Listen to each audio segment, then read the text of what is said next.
महागणाधिपतये नमः। सदाशिव समारंभां शंकराचार्य मध्यमां अस्मदाचार्य पर्यंतां వందే గురు పరంపరాం. శ్రీమాత్రే నమః.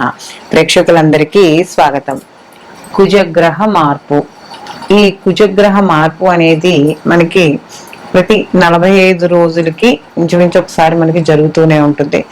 మధ్యలో కుజుడు వక్రీకరించడం, స్తంభించడం ఇలాగా మనకి జరుగుతూ ఉంటాయి. అయితే ఈ కుజుని యొక్క సంచారాన్ని అనుసరించి ఇక్కడ ద్వాదశ రాశుల వారికి శుభాశుభ ఫలితాలు అనేవి ఉంటాయి. అంటే అక్కడ కుజుడు ఉండే స్థితిని Hi, my name is Gautam and I actually stay in Malkajgiri itself. I had this back pain. It's been 1.5 years. I have tried many treatments like chiropathy, oil massage, physiotherapy especially, but it didn't work out as much like what I expected. I strongly suggest homeopathy. You people can carry on with the homeopathy. Area Malkajgiri and doctor name is like Nagesha Rao and the clinic name is Neocare Homeopathy. ఏ భావంలో ఉన్నాడు, ఆ భావాధిపతి ఎవరు, ఇవన్నీ కూడా మనం లెక్కలోకి తీసుకున్న ద్వారా మనకి ఈ మిగిలిన అంటే ఈ ద్వాదశ రాశుల వారికి కూడా వాళ్ళకి ఎటువంటి పనులు చేపట్టవచ్చు, ఎటువంటి పనులు చేపట్టకూడదు, అసలు వాళ్ళకి ఉండే ఆ యొక్క కుజుని యొక్క ప్రభావం వాళ్ళ యొక్క జీవితం మీద ఆ 45 రోజుల పాటు ఎలా ఉంటుంది, ఇలా రకరకాల మార్పులు ఏం జరుగుతాయి, ఇవన్నీ కూడా మనకి తెలుసుకోవడానికి ఎక్కువ ఆస్కారం అనేది ఇక్కడ మనం గోచార పరంగా మనకి కనబడుతూ ఉంటుంది. అయితే గత కొంతకాలంగా కుజుని యొక్క సంచారం అనేది కాస్త కొంచెం అంటే కొద్దిగా ఏం జరుగుతుందో ఈ కుజ మార్పు వల్ల అనే ఒక కొద్దిగా భయం అనేది కనబడుతుంది. అంటే ఆ ఇచ్చే ఫలితాల వల్ల భయం. కారణం ఏంటంటే ఈ యొక్క కుజుడు ఇటు రవితోనూ అలాగే శని భగవానుతోనూ రాహుతోనూ కూడా కలిసి ప్రయాణం చేయడం అనేది జరుగుతోంది. కాబట్టి ఈ 3 గ్రహాలు కూడా మనకి పాపగ్రహాలు, అందులో భ్రమని కలిగించే గ్రహాలు, కాస్త కొంచెం ఇంకొకటి బద్ధకం కావచ్చు, క్రోధము. కుజుడు కూడా కొంచెం హైపర్ కొద్దిగా కొంచెం టెంపర్ ఉండేటట్టుగానే మనకు కనబడుతూ ఉంటాడు. ఆయన సైన్యాధ్యక్షుడు కాబట్టి ఎప్పుడు కూడా ఒక ఉద్రేకం, కోపంతో కలిగి ఉంటాడు కుజుడు. అలాంటి కుజుడు మిగిలిన పాపగ్రహాలతో కలిసినప్పుడు కొంత శుభ ఫలితాలు ఇవ్వడం అనేది తగ్గుతుంది. కాబట్టి అసలు నిజంగా కుజుడు ఈ యొక్క సంచారం వల్ల అంటే ఇంచుమించు ఈయన మార్చి 15 నుంచి అంటే ఈయన ఉచ్చస్థితి ఎప్పుడైతే దాటాడో, ఉచ్చస్థితిని దాటిన తర్వాత మార్చి 15 నుంచి ఏప్రిల్ 23 వరకు కూడా ఈయన శనితో కలవడం, అలాగే మళ్ళీ ఏప్రిల్ 23 నుంచి కూడా ఈయన జూన్ 1వ తారీఖు వరకు కూడా ఈయన రాహుతో కలిసి ప్రయాణం చేయడం అనేది జరుగుతోంది. కాబట్టి ఈ యొక్క 2 శనికి కుజుడికి కూడా పడదు, అలాగే రాహుకి కుజుడికి కూడా పడదు. కాబట్టి ఈ 2 గ్రహాలతో కలిసి ప్రయాణం చేయడం ద్వారా కుజుడు ఎటువంటి మార్పుల్ని, ఫలితాన్ని ఇవ్వబోతున్నాడో ఇప్పుడు మనం తెలుసుకుందాం. మీనరాశిలోకి పూర్వభాద్ర 4వ పాదము, ఉత్తరాభాద్ర 1, 2, 3, 4 పాదాలు, రేవతి 1, 2, 3, 4 పాదాలు మనకి మీనరాశిలోకి వస్తాయి. మీనరాశి వారికి కానీ చూసుకుంటే రాశ్యాధిపతి వచ్చి గురువు ద్వితీయ స్థానంలో సంచారము, అలాగే ఈ యొక్క కుజుడు వీళ్ళకి ద్వితీయాధిపతి అవుతాడు.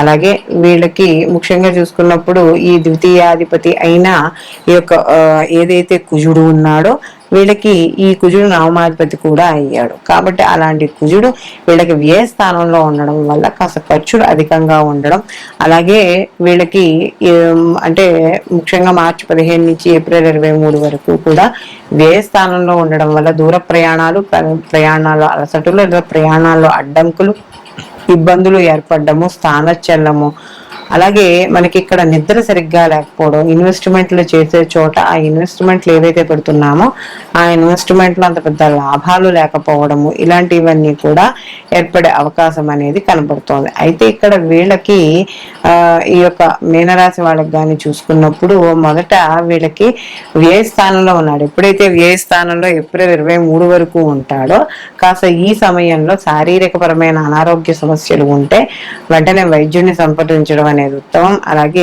ఏదో ఒక పనుల మీద మీరు చేసే వృత్తి ఉద్యోగ పరంగా కాస్త ఎక్కువగా కుటుంబానికి దూరంగా కాలం గడపడం ఇలాంటివన్నీ కూడా ఉంటాయి. ఎప్పుడైతే ఈ యొక్క కుజుడు జన్మలోకి ప్రవేశిస్తాడో రాహుతో కలిసి అప్పుడు నుండి మాత్రం అప్పుడు కూడా కొంచెం తనుభావ స్థానంలో ఉంటాడు కాబట్టి అప్పుడు బంధువులతో వాటితో అప్పుడు కూడా విరోధాలు ఏర్పడము, ఏదో ఒక మనస్పర్ధలు లేదా అతిగా ఆలోచించడం ఇలాంటివన్నీ కూడా ఎక్కువగా ఏర్పడతాయి.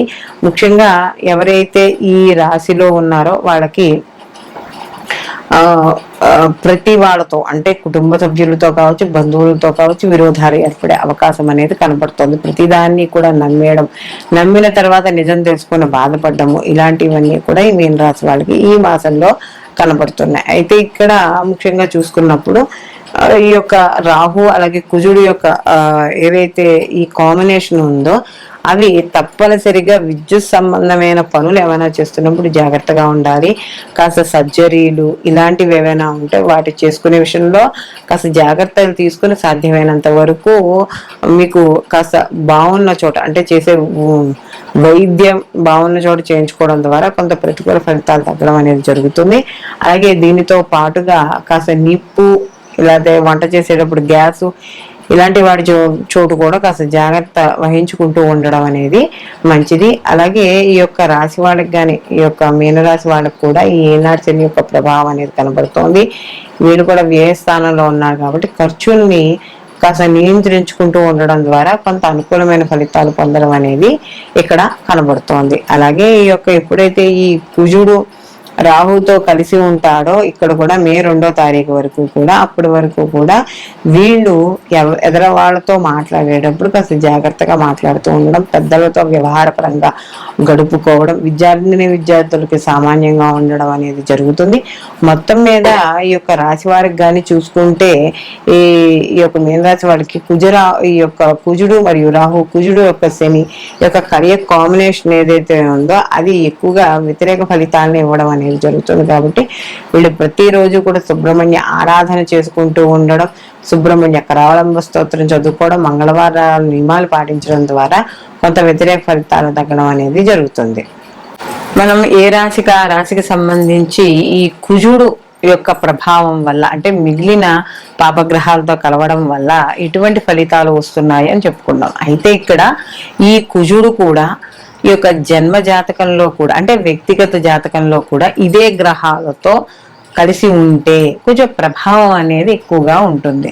కాబట్టి ఇలాంటి ప్రభావాన్ని తగ్గించుకోవాలన్నప్పుడు కుజుడికి సంబంధించిన స్తోత్రాలు కానీ లేదా కుజుడికి అధిష్టాన దేవత అయిన సుబ్రహ్మణ్య ఆరాధన కానీ ఇలాంటివి చేయడం ద్వారా కొంత వీటి యొక్క తీవ్రత అనేది తగ్గుతుంది. అయితే వీటితో పాటు అంటే ఇది గోచార ఫలితం అయినా కూడా గోచార ఫలితంలో కూడా మనకి ఈ మంచి చెడు అంటే మనకి ఈ యొక్క ఏవైతే ఈ గ్రహాల వల్ల మనకు వచ్చే ఇబ్బంది అంటే ఆ యొక్క సంచారం వల్ల ఇబ్బంది ఏవైతే ఉన్నాయో ఆ ఇబ్బందులను తగ్గించుకోవడానికి మాత్రం దైవారాధన అనేది చాలా అవసరం. కాబట్టి ఈ యొక్క గోచార ఫలితాలతో పాటుగా జన్మజాతక ఫలితాలు కూడా అందరూ తప్పకుండా పరిశీలన చేసుకోవాలి. కానీ ఇదే సమయంలో సేమ్ జన్మజాతకంలో కూడా ఇదే స్థితి కానీ ఉన్నట్టు ఎవరికైనా ఉంటే వాటి ప్రభావం అనేది కొంచెం ఎక్కువగా ఉండడం మంచైనా చెడైనా కాస్త ఉంటుంది. కాబట్టి అలాంటి విషయాల్లో జాగ్రత్త తీసుకుంటూ మనం ఏవైతే రెమెడీస్ చెప్పుకున్నామో ఆ రెమెడీస్ని చేసుకోవడం ద్వారా కొంత ప్రతికూల ఫలితాలు తగ్గి అనుకూలమైన ఫలితాలు పొందడం అనేది జరుగుతుంది.